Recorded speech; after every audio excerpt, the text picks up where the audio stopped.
सिंध के एक और शायर, गुलूकार और सिंध परस्त रहनुमा का बेटा सरेआम उठा लिया गया है।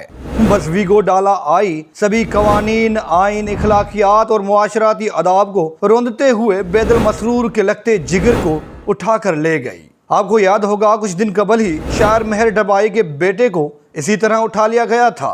उन्हें बदतरीन जुल्म का निशाना बनाने के बाद छोड़ा गया था।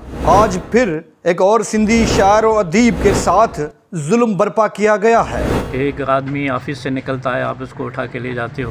बैदल मसरूर का बेटा हंस, जो कि ट्रेड कारपोरेशन में ठीके पर काम कर रहा था, सरेआम वीगो आई और उसे उठा ले गई।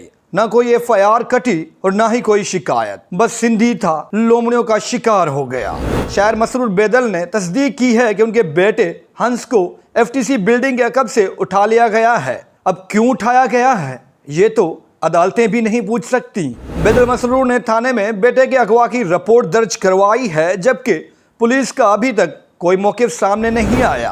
अब चूंकि मुराद अली शाह काबीना समेत घर जाने वाले हैं, इसलिए उनका हदफ सिंध के खजाने की बंदरबांट करना है। IG पुलिस भी महज तमाशाई बन चुके हैं। इनके पास तो नोटिस लेने का वक्त ही नहीं। अब सवाल ये है कि एक सिंधी नौजवान के वाक़े का कौन नोटिस